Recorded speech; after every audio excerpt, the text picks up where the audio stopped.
My name is Nancy, and there's a world out there, unknown to me until childhood, when I first glimpsed it on TV. Wild animals roamed landscapes I'd never seen, and people spoke languages foreign to mine. The desire to explore this unknown world up close ignited within me, so boldly. I pursued studies abroad during college. My destination, the very unknown world I yearned to discover. Despite the language barrier, the people thrived, and the land teemed with creatures amidst breathtaking landscapes.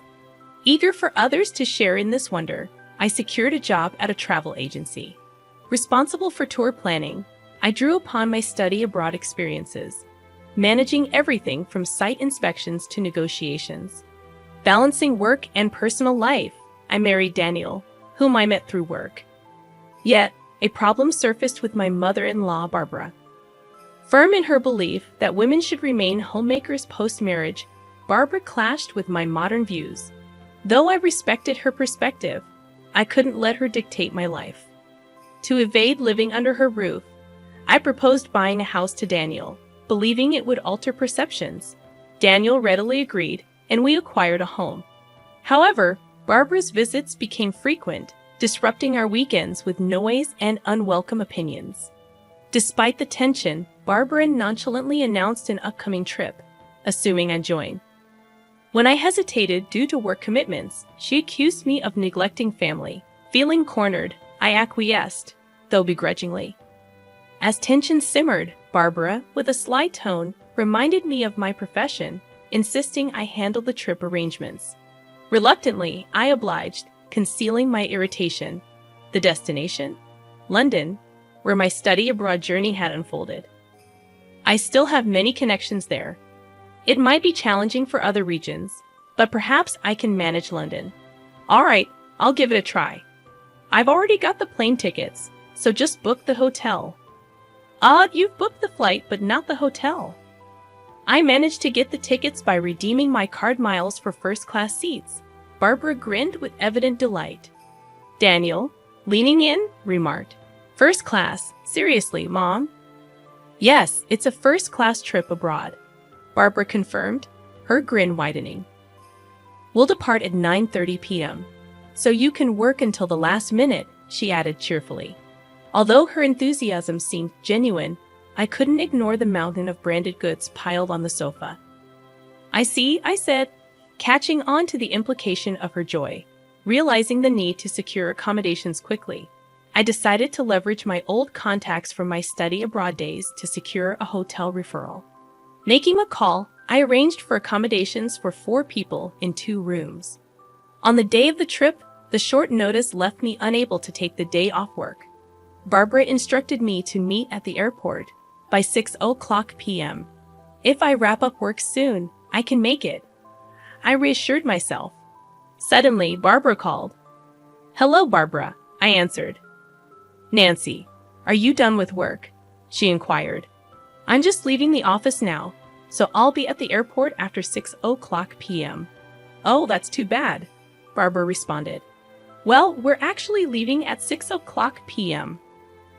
No way!" I exclaimed, rushing back to my desk to check the flight schedule. London.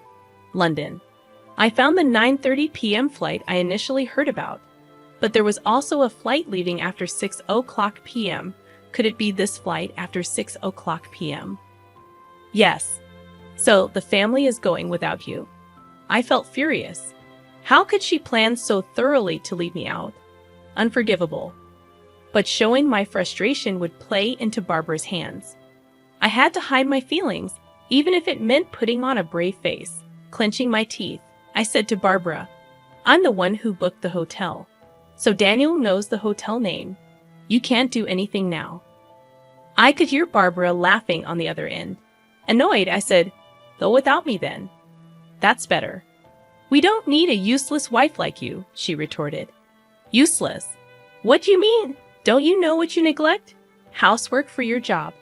"Daniel is complaining," she continued. "True, I'm busy with work, but I've never slacked off on housework."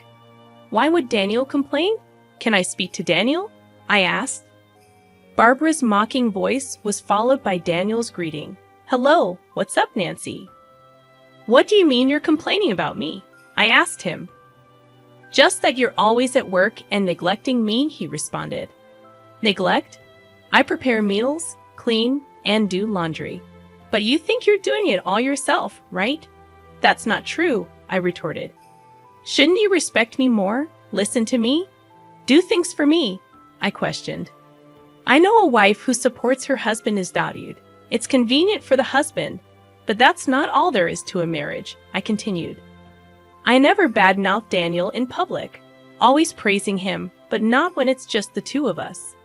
But we need to speak our minds when alone.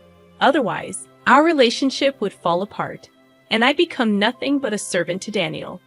Yet he kept complaining about me, I explained. So, you think you can act all high and mighty because you earn more? I challenged him. Not at all, he replied. That annoys me, and you're leaving me behind for that? I asked incredulously.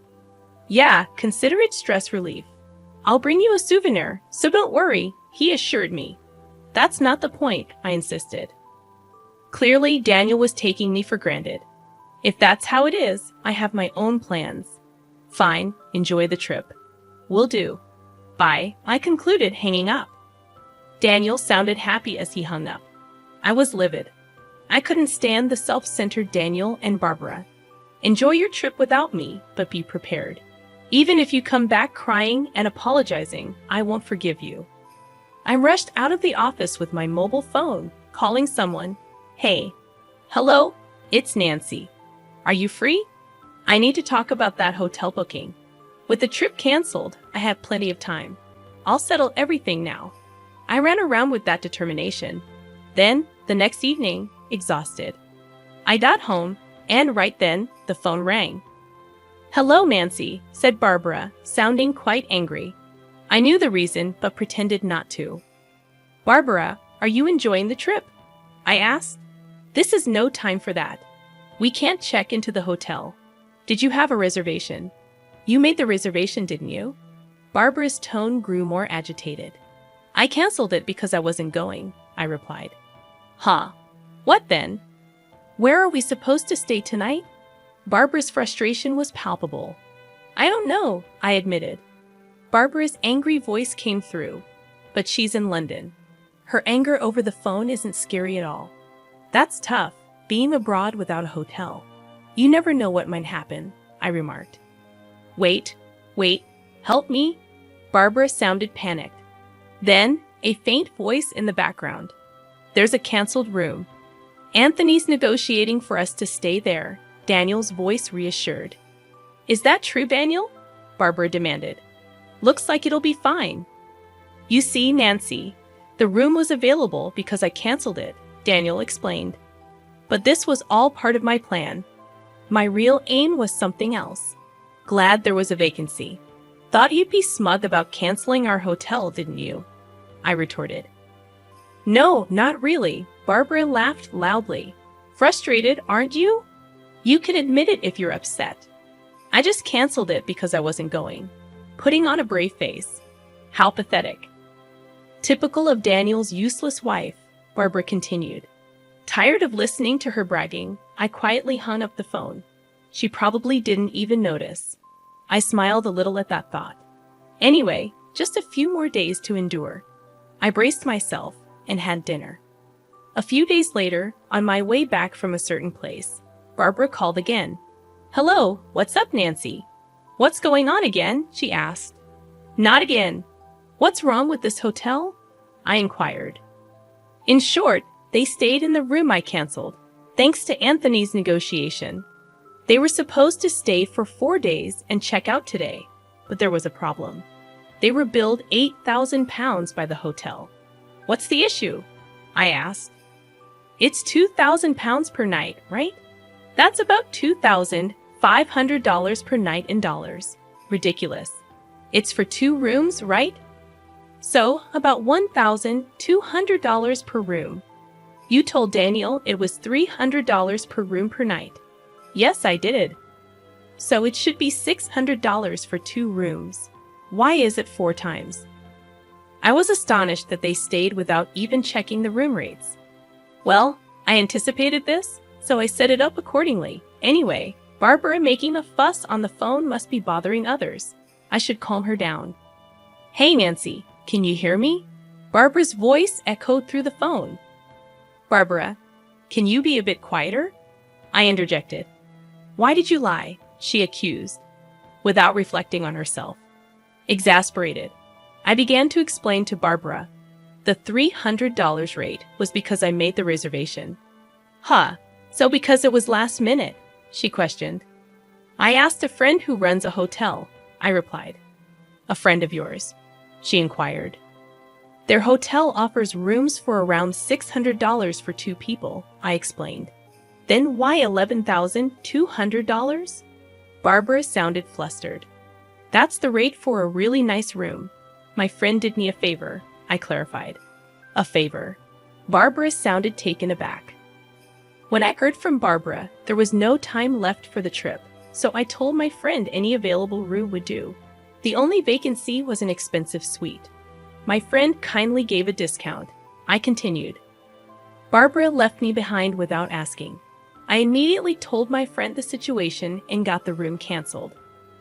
But I couldn't just leave Barbara and the others without a hotel, so I asked to accommodate them at the regular price if they came. I knew Barbara, having heard about the hotel from Daniel, wouldn't check the price. And I was right. Come on, you should have said that. Yelling won't help. Please make sure to pay, I urged. We're not paying, Nancy. You pay, Barbara retorted. But if you don't pay, you'll be arrested, I warned. Arrested. Of course, troubles abroad can be messy. Are you okay with that? Barbara seemed at a loss for words. As I was about to hang up, thinking I had won, Barbara shouted, Don't mess with me. You'll regret this when I get back. That's fine, but we're strangers now, right? I responded. Huh? Why? Barbara sounded confused. Well, you said it was a family trip. So since I'm not there, I'm not family, right? I reasoned. Before she could finish, Anthony's voice came from the phone. What's all this yelling about? Be quiet. It's embarrassing. Seizing the opportunity, I called out to him, Anthony, are you okay? How's your cold? I never had a cold in the first place. What's going on? Anthony's voice was filled with concern. It seemed Anthony took the phone from Barbara. His voice grew louder. Nancy, can you explain everything? I can, actually. I told him everything from the beginning. I see. So that's why you didn't come. I'm sorry. I wanted to go. Anthony's voice softened. No, Nancy, you're not at fault. It's Barbara and Daniel. Anthony affirmed. From afar, I heard a whimper. Barbara and Daniel seemed frightened by Anthony's anger. Realizing this, an idea came to me. Should I tell Anthony what Barbara has been doing? I thought so. Anthony, can I tell you something? I asked hesitantly. What is it? Anthony replied. Barbara comes to our house almost every weekend, and when she throws away receipts at our place, there are piles of them, I explained. What receipts? For branded goods? Anthony sounded surprised. It's fine to buy a lot, but please dispose of the receipts at your place. Barbara wasn't just being noisy at our house. She was secretly buying branded goods and disposing of the receipts at our place to hide it from Anthony, thinking she wouldn't get caught this way. Of course, I concluded. I'm a witness, so it's pointless. But it seemed Anthony didn't know. That's interesting to hear. Also, please tell her to stop bad-mouthing you at our place. She talks about me too. Yes, she says you don't earn much. Daniel, too, calls him a useless dad, I think. Anything else? Anthony prompted. So I spilled all my pent-up frustrations to Anthony. Of course, some of it wasn't directly related to Anthony, but he listened silently. At the end, he apologized to me. I'm sorry. Now I understand. Understand what? Why Barbara didn't want to use her card to pay for the hotel. Maybe probably because the cost was much higher than she expected, close to her credit limit. I'm sorry, Barbara's voice interjected. That was unforgivable. All your wasteful spending, Barbara. I want a divorce. Please don't do that. Anthony's shouting was followed by Barbara's pitiful voice. He also yelled at Daniel. Daniel, why don't you defend your wife? Don't come to my house anymore. Reflect on this alone, Anthony said firmly. Yes, sir. Daniel sounded unusually obedient. Probably, he thought being banished from his parents' house wasn't a big deal. That's when I struck the final blow. So, Daniel, looks like you're going to live alone now, huh? What do you mean? Suddenly, Daniel's voice got louder. He must have grabbed the phone. I moved my phone a bit away and told him the situation. Daniel, I want a divorce. A divorce? You're joking, right? No, I'm serious. I've already sold the house. You sold it? Why would you do that without telling me? That's our house. No, it's my house. But I was paying the mortgage too. No, you weren't. What do you mean? I was giving you part of my salary every month. That was for living expenses. A few hundred isn't enough for the mortgage.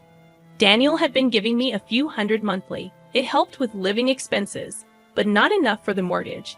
So I paid it alone. The house was in my name, so there was no room for complaint. This incident made me decide to divorce Daniel. I sold the house full of unpleasant memories of living with him. So, you'll be living alone now. Wait, think it over. No, it's decided. I'll contact you once I find a place. Then, I'll send you the official notice. Official notice? Of course, I'll be claiming compensation in the divorce. Wait for me. Daniel was crying on the other end, but I didn't care. I hung up the phone. After that, Daniel and I divorced following discussions. Anthony actually divorced Barbara too. Barbara, due to her wasteful spending, didn't get any compensation in the divorce and was left on her own. I was just thrown out of the room. Daniel was nearly broke, apparently having spent everything except the few hundred he gave me each month on frivolous things. Now he's living in a rundown apartment and commuting to work. But things might be better for Daniel than Barbara. With no house or money and Daniel's place too small, Barbara had to take a live-in job. She's working hard from morning till night now. As for me, I'm doing great being single. I have more free time and can handle overseas negotiations. I've become a relied-upon figure at work, even hearing talks of a promotion to department head today. I'm busy flying around the world, planning new tour packages.